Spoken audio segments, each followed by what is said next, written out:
Hi friends, welcome to my channel. ఈ వీడియోలో మనం శివునికి చాలా ఇష్టమైన ఓంకారేశ్వర స్వామి దేవాలయం గురించి తెలుసుకుందాం. వెంటనే లైక్, షేర్ అండ్ సబ్స్క్రైబ్ చేసుకోండి. ఓంకారేశ్వర స్వామి దేవాలయం ఆంధ్రప్రదేశ్ రాష్ట్రంలో నంద్యాల జిల్లాలో బండి మండలం నల్లమల్ల అడవుల ప్రాంగణంలో కొలువై ఉన్నారు. బండి ఆత్మకూరు నుండి ఓంకారేశ్వర దేవాలయానికి 12 కిలోమీటర్ల దూరంలో ఉంది. ఈ క్షేత్రంలో గంగా ఉమా సిద్ధేశ్వర స్వామిగా పూజలు అందుకుంటున్న శివలింగాన్ని శ్రీ వేదరాశుల వారు ప్రతిష్ఠించారు. ఓంకార క్షేత్రాన్ని సప్త ఋషులు మరియు శ్రీరామచంద్రుల వారు మరియు పంచ పాండవులు సందర్శించి ఈ ప్రాంతంలో పూజలు మరియు యజ్ఞాలు జరిగినట్లుగా స్థల పురాణం ద్వారా తెలుస్తుంది. ఓంకార స్వరూపుడైన కైలాసనాథుడు కొలువు తీరిన అనేక క్షేత్రాల్లో ఓంకారం ఒకటి. యుగాల నాటి పౌరాణిక విశేషాలు, శతాబ్దాల చరిత్రకు, తరతరాలకు భక్తుల విశ్వాసాలకు చిరునామా ఓంకారం. శ్రీ గంగా ఉమా సమేతంగా శ్రీ ఓంకారం సిద్ధేశ్వర స్వామి కొలువు తీరిన ఈ క్షేత్రం ఒక ప్రశాంత, సుందరమైన అరణ్య ప్రాంతం. ప్రశాంతతకు మారు పేరు, మైమరపించే ప్రకృతి సౌందర్యాలకు ఓంకారం సొంతం. అందరికీ అన్నం అవధూత శ్రీ కాశీనాయన మాట నిజం చేస్తూ ఆయన భక్త బృందం ఏర్పాటు చేసిన ఆశ్రమం మరియు అన్న విస్తరణ కేంద్రం, ఇలా ఎన్నో ప్రత్యేకతల సమూహం ఓంకారం. పురాణ గాథ. క్షేత్రానికి సంబంధించిన పురాణ గాథ 12 జ్యోతిర్లింగాల ఏర్పడడంలో ముడిపడి ఉన్నది. సృష్టి ఆరంభంలో సృష్టికర్త బ్రహ్మదేవుడు, స్థితాకారుడు శ్రీమన్నారాయణుడు నేను గొప్ప అంటే నేను గొప్ప అనే వివాదానికి దిగారు. ఎంతకీ తెగని ఆ వివాదం తీవ్ర స్థాయికి చేరింది. అప్పుడు వారిరువురిలో మధ్యన దిక్కులు పిక్కటిల్లేలా ఒక ఓంకార నాదంతో ఒక జ్వాలలింగం ఉద్భవించినది. అది ఎవరా అని ఆశ్చర్యానికి లోనైన వారికి, మీ ఇరువురిలో ఎవరైతే ఆది అంతాలలో ఒక దానిని చూసి వస్తారో వారే గొప్ప అనే మాటలు వినిపిస్తాయి.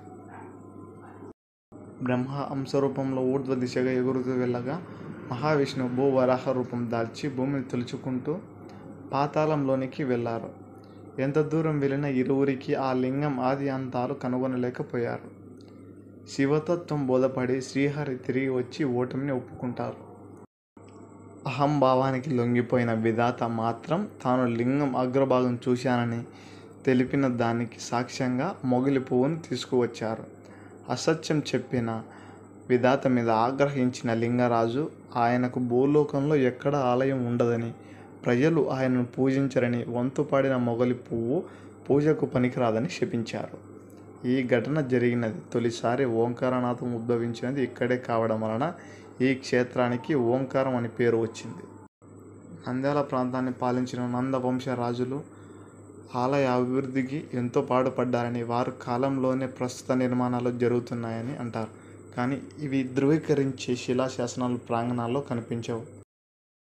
విజయనగర సామ్రాజ్యాధీశుడైన శ్రీకృష్ణదేవరాయల వారి గురువైన శ్రీ వ్యాసరాయల వారు ఓంకార క్షేత్రం సందర్శించారని, ఇక్కడి వాతావరణానికి ముగ్ధులై కొంతకాలం ఇక్కడే తపమాచరించాలని తెలుస్తుంది. ఒక హనుమంతుని విగ్రహాన్ని ప్రతిష్ఠించుకున్నారని చెప్తారు. దీనికి నిదర్శనంగా కోనేరు ఒడ్డున ఉన్న వృక్షం కింద ఉన్న శ్రీ హనుమంతుని విగ్రహాన్ని చూపుతారు. నేడు నంద్యాల పరిసర ప్రాంతాల్లో పేరొందిన హనుమంతుని ఆలయంలోని ప్రధాన అర్చకులు విగ్రహాలు చాలా వరకు వీరు ప్రతిష్ఠించారని ఆధారాల ద్వారా చెబుతున్నారు. అదే వృక్షం కింద ఎన్నో నాగ ప్రతిష్టలు కనబడతాయి. వివాహ యోగానికి, సంతానానికి ఇక్కడ నాగ ప్రతిష్టలు చేయడం ద్వారా తమ కోరికలు నెరవేరుతాయని భక్తుల నమ్మకం. కొండల నడుమ సుందర ప్రకృతి, సువిశాలమైన ప్రాంతాల్లో నిర్మించబడిన ఆలయంలోనికి వెళ్ళడానికి తూర్పున, దక్షిణ ద్వారాలు ఉన్నాయి. రాజగోపురం ఉండదు. రాతి మండపాలను దాటిన తర్వాత ప్రధాన ఆలయంలోనికి ఉత్తరాన నవగ్రహ మండలం కనిపిస్తుంది. ఈశాన్యంలో పుష్కరిణి ఉంటుంది. గర్భాలయంలోకి చందన, విభూది, కుంకుమ లేపనాలతో ఓంకార సిద్ధేశ్వర స్వామి లింగ రూపంలో భక్తులను అనుగ్రహిస్తూ ఉంటారు. ఆలయానికి సమీపంలోనే అవధూత శ్రీ కాశీనాయన ఆశ్రమం ఉంది. ఓంకార క్షేత్రం సందర్శనార్థం వచ్చిన ప్రతి ఒక్కరికి అన్నప్రసాదం లభిస్తుంది. ఈ ఆశ్రమంలోనే ఉదయం 8 గంటల నుంచి రాత్రి 10 గంటల వరకు అన్నదానం జరుగుతుంది. ఆలయానికి వెనుక నూతనంగా శ్రీ జగద్గురు శ్రీ దత్తాత్రేయ స్వామి శ్రీ శనేశ్వర స్వామి తపోవనాన్ని నిర్మిస్తున్నారు.